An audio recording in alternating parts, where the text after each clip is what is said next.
ரிஷபராசிக்கார நண்பர்களே, ரிஷபராசியில் பிறந்தவர்கள் வாழ்க்கையில் சின்ன சின்ன அடிகள் பட்டிருப்பாங்க. சின்ன சின்ன அடிகள் நம்மளுக்கு பார்க்குறவங்களுக்கு தெரிஞ்சாலும் அவங்களுடைய வாழ்க்கையில் அது மிகப்பெரிய ஒரு மைல் ஸ்டோனாக அமைஞ்சிருக்கும். ராசிகள்லேயே அதிகமாக வாழ்க்கையில் கஷ்டப்பட்டவர்கள் லிஸ்ட் எடுத்திங்க அப்படின்னா ரிஷபராசி மட்டும் தான் சொல்ல முடியும். ரிஷபராசிக்காரர்கள் தொழில் ரீதியான விஷயங்கள், கல்வி ரீதியான விஷயங்கள், வாழ்க்கையில் கணவன் மனைவி இடையே உண்டான விஷயங்கள், தாய் தந்தையருக்கு உண்டான விஷயங்கள், அது மட்டும் இல்லாமல் சொத்து பத்து, ஃபினான்ஷியல், இந்த மாதிரி எல்லா விஷயத்துலையுமே இங்கே வந்து கண்டிப்பாக ஒரு மைல் ஸ்டோனை டச் பண்ணிட்டு தான் வந்திருப்பாங்க. அதாவது சக்ஸஸ்க்கான மைல் ஸ்டோனில் இருக்கிற இடத்துலேயே ரொம்ப கஷ்டத்துக்கான மைல் ஸ்டோனில் பார்த்து தான் வந்திருப்பாங்க. இந்த ராசிக்காரர்கள் நிறைய திருமணத்திற்கு முன்னாடி காதல்கள் இருந்திருக்கலாம், அவங்க மேலே நிறைய பேர் காதல் வயப்பட்டிருக்கலாம். ஆனால் அவங்க வந்து வீட்டில் சொன்னவங்களை தான் திருமணம் பண்ணியிருப்பாங்க. அந்த விஷயங்கள் ஒரு வேளை இங்கே வந்து காதல் விஷயத்தில் ஓரளவுக்கு சக்ஸஸாக பண்ணியிருந்தாங்க அப்படின்னாலும் திருமண வாழ்க்கை மட்டும் எங்களுக்கு எப்பயுமே ஒரு பெரிய சக்ஸஸாக வந்து முடிஞ்சதில்லை. சின்ன சின்ன கலவரங்கள், சின்ன சின்ன பிரச்சனைகள் எல்லாமே தாண்டி தான் வந்து எங்களுடைய வாழ்க்கை வந்து மூவ் ஆகிட்டே இருந்திருக்கும். குழந்தை பேர் சம்மந்தப்பட்ட விஷயங்களையும் நீங்கள் வந்து எவ்வளோ தான் ஸ்டெப் எடுத்துருந்தீங்க அப்படின்னாலும் ஒரு பெரிய மகிழ்ச்சியான விஷயங்கள் வந்து உங்களுக்கு உருவாயிருக்காது. கொஞ்சம் தடைப்பட்டு தான் வந்து குழந்தை பேர் உருவாயிருக்கும். இல்லை சார் அப்படிலாம் ஒன்றும் இல்லை அப்படின்னு முன்னாடி உருவாயிருச்சு அப்படின்னா உங்களுடைய கணவன் அல்லது மனைவியோடைய ஜாதகம் நல்லா இருந்திருக்கும். அதே போல் இந்த ராசிக்காரர்களுக்கு தாய் தந்தையர் மூலமாக பெரிய சப்போர்ட்லாம் உங்களுக்கு ஒன்றும் கிடச்சிருக்காது. தாய் தந்தையர் மூலமாக வந்த சப்போர்ட்லாம் உங்களுக்கு ஓரளவுக்கு தான் இருந்திருக்கும். அதுவே திருமணமாகி கணவன் மூலமாக சில சப்போர்ட் உங்களுக்கு கிடைக்கும். ஒரு சிலருக்கு அந்த சப்போர்ட் வந்து உங்களுக்கு ரொம்பவே வந்து மேலே கொண்டுறதுக்கான வாய்ப்புகளாகவும் அமையும். ஆனால் என்னென்னா நீங்கள் எதிர்பார்த்த அளவுக்கு அவர் வந்து சப்போர்ட் கொடுக்க மாட்டார். ஆனால் ஒரு வேளை லைட்டாக கொடுத்தா கூட அது உங்களுக்கு வந்து ரொம்பவே வந்து ஒரு ஹெல்ப்ஃபுல்லாக இருக்கும். இந்த ராசிக்காரர்கள் 18 வயது உட்படுறாங்க அப்படின்னா கல்வி சம்மந்தப்பட்ட விஷயத்தில் நீங்கள் வந்து ஈடுபட்டுருக்கீங்க அப்படின்னா படிப்பில் கவனம் அதிகமாக இருந்தே ஆகணும் அப்படிங்கிற ஒரு காலகட்டம். ஏன்னா இந்த ரிஷபராசிக்கு என்ன பண்ணாலும் சரி, இதை வந்து பெற்றோர்கள் பார்த்துட்டீங்க அப்படின்னா ரிஷபராசிக்கு என்ன பண்ணாலும் சரி 18 வயதுக்கு உட்பட்டவர்களுக்கு மைண்ட் டைவர்ஷன் கண்டிப்பாக நடந்தே இருக்குது. ஸோ இதை நீங்கள் வந்து ரொம்ப கண்காணிக்கக்கூடிய ஒரு காலகட்டம். இந்த காலகட்டம் நீங்கள் 18 வயதுக்கு உட்பட்டவர்களை ரொம்ப கண்காணிக்கக்கூடிய ஒரு காலகட்டமாக அமையுது. நீங்கள் பேரண்ட்ஸாக இருக்கீங்க, ரிஷபராசிக்காரங்க உங்களோட குழந்தைகளாக இருக்காங்க, 18 வயசுக்கு உட்பட்டவங்களாக இருக்காங்க, ஒரு மேஜர் வயசு, ஒரு குறிப்பிட்ட நல்ல ஒரு மேஜர் வயசுக்கு வர ஆளுங்களாக இருக்காங்க அப்படின்னா தயவு செய்து எங்களை கண்காணிங்க. கொஞ்சம் ஸ்ட்ரிக்டாகவே கூட வச்சுக்கலாம், ஒன்றும் பிரச்சனையே கிடையாது. இந்த காலகட்டத்தில் நீ இப்படி தான்ப்பா இருக்கணும், இப்படி தான்ப்பா இருக்கணும், நீ வந்து படிப்பில் மட்டும்தான் கவனம் செலுத்தணும், வேறு யார்கிட்டையும் நீங்கள் வந்து ஃபோனோ மெசேஜஸோ மொபைலோ இதெல்லாம் கொஞ்சம் அவாய்ட் பண்ணி படிப்பில் மட்டும் கான்சன்ட்ரேட் பண்ணு அப்படின்னு சொல்லி பாருங்கள். ஏன்னா தேவையில்லாமல் பேரை கெடுக்கக்கூடிய ஒரு காலகட்டமாகவும் வரக்கூடிய காலகட்டங்களாக இருக்குது. அது எதுக்கு தேவையில்லாத வேலை, கொஞ்சம் நம்ம எச்சரிக்கையாக இருந்துக்கிறது ரொம்ப நல்லது தானே. ஸோ அந்த மாதிரி விஷயத்தில் கொஞ்சம் கவனமாக இருந்துக்கோங்க. மற்றபடி எல்லாமே நல்லா இருக்குது, ஒன்றும் பெரிய இஷ்யூஸ்லாம் இல்லை. அந்த மைண்ட் டைவிஷன் மட்டும் எல்லாம் பார்த்துட்டிங்க அப்படின்னா ரொம்ப நல்லது. அதற்கு பிறகு 18 வயதுக்கு மேற்பட்டவங்களாக இருக்கீங்க அப்படிங்கிறவங்க 18 வயதுக்கு உட்பட்டவங்களுக்கு இன்னொரு பரிகாரமும் ஒன்று சொல்கிறேன், நீட்டாக இதை கேட்டுக்கோங்க. இந்த 18 வயசுக்கு உட்பட்டவங்களாக இருக்கீங்க அப்படின்னா எங்களை பழனிக்கு அல்லது திருச்செந்தூர் கோவிலுக்கு கூப்பிட்டு போயிட்டு வாங்க. உங்களுடைய சக்ஸஸ்க்காக இது போயிட்டு வாங்க அப்படிங்கிற மாதிரி கூப்பிட்டு போயிட்டு வாங்க. அது ரொம்பவே நல்லது. மைண்டை தெளிவாக வச்சுக்கோங்க. நல்லா தெளிவாக எங்களை வந்து படிக்கிறதுக்காக மட்டும் ஸ்பெண்ட் பண்ண வைங்க. அவங்க முன்னாடி பெற்றோர்கள் சண்டையிடக்கூடாது, அவங்கக்கிட்ட தேவையில்லாமல் ஆர்கியூமெண்ட்ஸ் பண்ணக்கூடாது. இதை வந்து நீங்களும் புரிஞ்சுக்கணும், பெற்றோர்களும் புரிஞ்சுக்கணும். ஸோ அதை வந்து கண்டிப்பாக நீங்கள் வந்து பண்ணாமல் இருக்கிறது ரொம்பவே நல்லது. அதே போல் இவங்க வந்து திருச்செந்தூர் கோயிலுக்கு பழனி கோயிலுக்கும் நீங்கள் போயிருந்தீங்க அப்படின்னா ரொம்பவே நல்லது. பழனியில் கீழே திரு ஆவினங்குடி அப்படிங்கிற இடத்துக்கு போய் வழிபட்டு வர சொல்லுங்கள். அது ரொம்ப ரொம்ப ரொம்ப ரொம்ப நல்லது. அதே போல் 18 வயது மேற்பட்டவர்களாக இருக்கீங்க அப்படின்னா வேலைக்காக வெயிட் பண்ணுறவங்களா இருந்தீங்க அப்படின்னா இந்த காலம் உங்களுக்கு ஓரளவுக்கு ஃபஸ்ட்டு ஸ்டெப் வைக்கக்கூடிய காலகட்டமாக தான் இருக்கும். பயிற்சிக்கான காலகட்டம். உங்களுக்கு வேலை கிடைக்கிது அப்படின்னு கேட்டிங்கன்னா 100% வந்து ஒரு 90% கிடைக்கிறதுக்கான வாய்ப்புகள் இருக்குது. ஒரு 10% வந்து கொஞ்சம் ஜர்க் அடிக்கும். அது இந்த காலகட்டம் தான் ஜர்க் அடிக்கும். இதுக்கு அடுத்து இன்னொரு கிட்டத்தட்ட 1.5 மாதத்துக்கு பிறகு கிரக மாற்றம் நடக்கும்போது உங்களுக்கு ஆட்டோமேட்டிக்காக அதுக்கான சக்ஸஸ்க்கான வழி பிறக்குது. அது பிரச்சனையே கிடையாது. இந்த 1.5 மாதத்தில் வந்து நான் சொல்கிறேன், இது இன்னும் ரொம்ப நீங்கள் வந்து டிமோட்டிவேட் ஆகிடாதீங்க. கிடைக்க இருக்குது. இந்த 1.5 மாதத்தில் வந்து ஸ்டெப்பு தான் எடுக்க முடியும். ஸோ அதுக்கு வந்து நீங்கள் பயிற்சி எடுத்தால் மட்டும் தான் அந்த 1.5 மாதம் கழிச்சுமே உங்களுக்கு வந்து சக்ஸஸ் கிடைக்கும். இப்போலேருந்து பயிற்சி எடுத்துக்கிட்டே இருக்கணும். ஏதாவது ஒரு எக்ஸாம் எழுதுறீங்களா, எழுதிட்டே இருங்க. அதுக்கு ஃபுல் அண்ட் ஃபுல் வந்து ப்ராக்டிஸ் பண்ணிகிட்டே இருங்க. அந்த ப்ராக்டிஸ் பண்ணிட்டே இருக்கும்போது 1.5 மாதம் கழித்து ஆட்டோமேட்டிக்காக அதுக்கான சக்ஸஸ்க்கான வழி பிறக்கும். உங்களுக்கான போஸ்டிங்கான இது கிடைக்கும். அதில் வழியாக நீங்கள் வந்து சக்ஸஸ் வந்து அச்சீவ் பண்ணிடலாம். அதே போல் இந்த ராசிக்காரர்கள் நீங்கள் வந்து 18 வயதுக்கு மேற்பட்டுறாங்க, தொழிலை தொடங்கலான் இருக்கீங்க, சுயதொழில் தொடங்கலான் இருக்கீங்க அப்படிங்கிறவங்கலாம் ஒரு நல்ல காலகட்டம் அப்படியே சொல்லலாம். ஆனால் அதீத முதலீடுகள் மட்டும் போடவே கூடாது அப்படின்னு நம்ம தெளிவாக சொல்லிடுறோம். ரிஷபராசிக்காரர்களை ஈஸியாக ஏமாற்றிடலாம். ரிஷபராசிக்காரர்கள் இருக்கீங்க அப்படின்னா உங்களை வந்து ஈஸியாக ஏமாற்றிடலாம். யார் வேணாலும் உங்களை ஏமாற்றிடுவாங்க. குடும்பத்துலேயே உங்களை வந்து ஒரு டம்மி பீஸ் மாதிரி தான் வச்சுட்ருப்பாங்க. ஓப்பனாக சொல்லணும் தான், நான் என்ன சார் இப்படிலாம் சொல்கிறீங்க, அப்படிலாம் சொல்லக்கூடாதும்பீங்க. உங்களை வந்து அப்படி தான் வச்சுட்ருப்பாங்க. நீங்கள் உழைச்சி போடுவீங்க, மற்றவங்க சாப்பிட்டுட்ருப்பாங்க. நீங்கள் எஃபர்ட் போட்டிருப்பீங்க, மற்றவங்க பேர் வாங்கியிருப்பான்.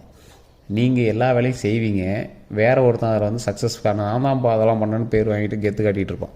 ஸோ இது மாதிரி உங்களை வந்து ஈஸியாக ஏமாற்றிடுவாங்க. ஸோ அதனால் அதீத முதலீடுகள் போடாதீங்க. முதலீடும் உழைப்பும் உங்களுக்கு தான் இருக்கும். ஆனால் சக்ஸஸும் பேர் வாங்கணும் வேறு ஒன்றா இருக்கும். பார்ட்னர்ஸ் உங்களை ஏமாற்றிடுவாங்க. லைஃப் பார்ட்னர் அப்படி தான், தொழில் பார்ட்னர் அப்படி தான்.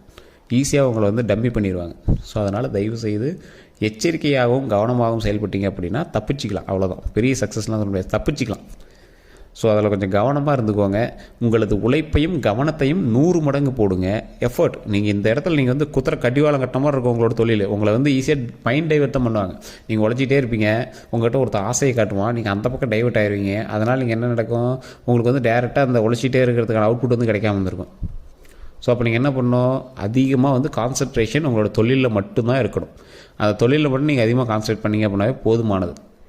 சக்ஸஸை நோக்கி நீங்கள் பிரயாணம் பண்ணும்போது நிறைய தடைகள் இருக்கத்தான் செய்யும். அந்த தடைகள் எல்லாத்தையும் ஓரம் தள்ளிட்டு சக்ஸஸுக்கு என்ன வழியோ, சக்ஸஸுக்கு என்ன மோட்டிவோ அதை மட்டும் நீங்கள் வந்து கான்சன்ட்ரேட் பண்ணுங்கள். மிகப்பெரிய வெற்றி நமக்காக காத்துட்ருக்கு. அந்த மிகப்பெரிய வெற்றிக்காக நம்ம வந்து கண்டிப்பாக போராடியே ஆகணும். இந்த போராட்டம் எதை நோக்கி போயிட்டுருக்கோம், போராட்டம் உங்களுடைய வெற்றி கிடைக்கும் வரை போயிருக்கும். சார் எது சார் வெற்றி அப்படின்னு நினைப்பீங்க. இதுக்கு மேலே நீங்கள் எது பண்ணாலும் உங்களுக்கு இது வெற்றி தான். ஒரு கார் வாங்கணும்னு ஆசைப்பட்றீங்க, கார் அமையறதுக்கான காலகட்டம் இந்த காலகட்டம். வண்டி வாகனங்கள் 2 வீலரோ 4 வீலரோ ஏதோ ஒன்று வாங்கணும்னு ஆசைப்பட்றீங்க, அதை நீங்கள் அச்சீவ் பண்ணிக்க அப்படின்னா அதான் மிகப்பெரிய வெற்றி இந்த காலகட்டத்தில். ஆனால் இது எல்லாமே ஸ்ட்ரகிள் பண்ணி தான் உங்களுக்கு வந்து கிடைக்கும். வீடு வாங்குறதுக்கான அமைப்புகள் இருக்குது, நிலம் வாங்குறதுக்கான அமைப்புகள் இருக்குது, கிட்டத்தட்ட 3 கிரையம் வாங்குறதுக்கான அமைப்புகள் இருக்குது, கடைகள் திறப்பதற்கான அமைப்புகள் இருக்குது. கடைகள் திறக்கிறது, இது ஏன் சார் தனியாக கடைகள் திறக்கிறது அப்படிங்கன்னா, நீங்கள் ஒன்றே காம்ப்ளெக்ஸ் கட்டியிருப்பீங்க அல்லது கடை வச்சுருப்பீங்க, இல்லைனா நீங்கள் ஒரு வாடகை இடத்துல கடை வைப்பீங்க. ஸோ இந்த மாதிரி இடங்கள் வந்து அமையறதுக்கான காலகட்டங்கள் நல்லாவே இருக்குது. தொழிலில் ஸ்டார்ட் அப், இப்போ வந்து ஸ்டார்ட் அப் பெரிய சக்ஸஸ்ன்னு சொல்ல முடியாது, ஸ்டார்ட் அப் தான் இப்போ உங்களுக்கு. அதற்கான யோகம் இருக்குது தற்போது. அது வெற்றி அடையுமா அப்படிங்கிறது வரக்கூடிய காலகட்டங்களில் உங்களோட தசாபத்தியும் பேர், பிறந்த நேரம், பிறந்த ஊரை வச்சு தான் செக் பண்ண முடியும். ஸோ பிறந்த தேதி, பிறந்த நேரம், பிறந்த ஊர், இது 3 நீங்கள் வந்து வச்சுருக்கீங்க அப்படின்னா கீழே டிஸ்கிரிப்ஷனில் ஒரு நம்பர் கொடுத்து அந்த நம்பருக்கு ஃபோன் பண்ணி வந்து பேசுகிறீங்களா, இல்லை சார் அப்படின்னாலும் நீங்கள் லோக்கலில் பார்த்து செக் பண்ணிக்கோங்க. அது இருந்துச்சு அப்படின்னா உங்களுக்கான அமைப்புகள் இருக்குது. ஸோ உங்களுக்கு ஓவராலாக பார்க்கும்போது 70% பரவாயில்லையா இருக்குது. அந்த 70%லையுமே தசாபத்தியும் இது தனியாக பேசணும். அப்போ தான் உங்களுக்கு வந்து அந்த சக்ஸஸுமே கிடைக்கும். இன்னொன்று, இந்த ராசிக்காரங்க கண்டிப்பாக வந்து குலதெய்வத்தை வணங்குங்க. குலதெய்வத்தினுடைய அருளால் பல விஷயங்கள் நன்மைகளாக நடக்கிறதுக்கு வாய்ப்புகள் அதிகமாக இருக்குது. நிறைய பேர் குலதெய்வத்தை வணங்காமே இருக்கீங்க. குலதெய்வ வழிபாடு மட்டும்தான் உங்களை வந்து சக்ஸஸ்க்கே கொடுக்கும்.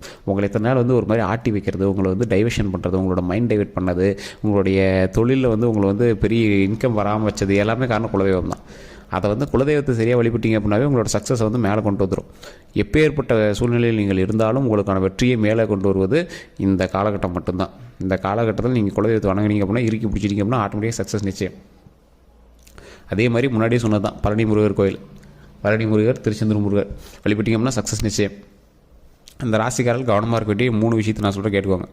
குழந்தைகளுடைய கல்வியில் கண்டிப்பாக கவனமாக இருக்கணும்.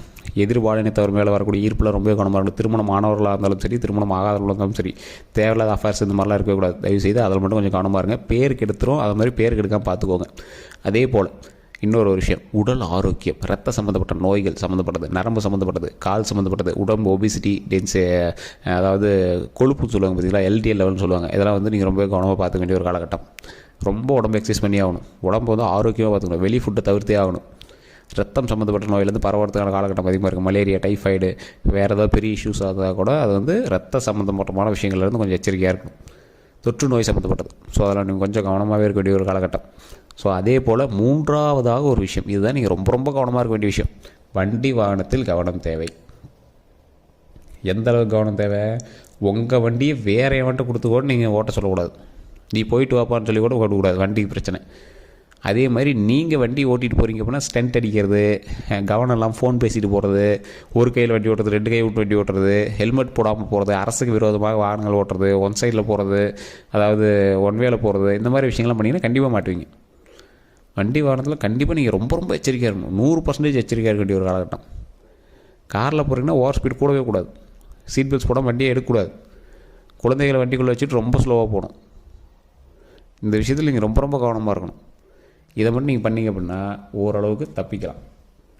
ஸோ அதே போல் இவர்கள் ஒரு 10 பேருக்காவது அன்னதானம் பண்ணணும். ரொம்ப வயதில் முதிர்ந்தவர்கள், ஆண்களாக இருந்தாலும் சரி, பெண்களாக இருந்தாலும் சரி, ஒரு உடை வாங்கி கொடுங்க.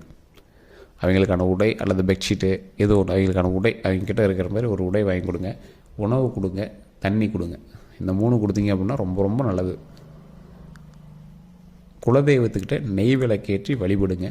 நெய் விளக்கேற்றி வழிபடும்போது உங்களுக்கான தேவைகளை சொல்லி வழிபடுங்க. குலதெய்வத்திற்கு போய் அழுது கும்பிடக்கூடாது. ஏன்னா இப்போ இருக்கக்கூடிய காலகட்டத்தில் உங்களுக்கு வந்து குலதெய்வத்திற்கு போனீங்க அப்படின்னா கண்டிப்பாக ஒரு கண்ணு தண்ணி வர மாதிரி இருக்கும். ஸோ தயவுசெய்து கண்ணு தண்ணி வராமல் சந்தோஷமாக மனமகிழ்ச்சியாக என்ன வேணுமோ அதை மட்டும் கேட்டிங்க அப்படின்னா கண்டிப்பாக நிச்சயம் இந்த காலகட்டங்கள் சந்தோஷமான காலகட்டங்களாக அமையறதுக்கான வாய்ப்புகள் 100% இருக்குது. ஸோ ஸ்டெப்பு கொஞ்சம் பார்த்து வைங்க. மற்றபடி எல்லாமே நல்லா இருக்குது.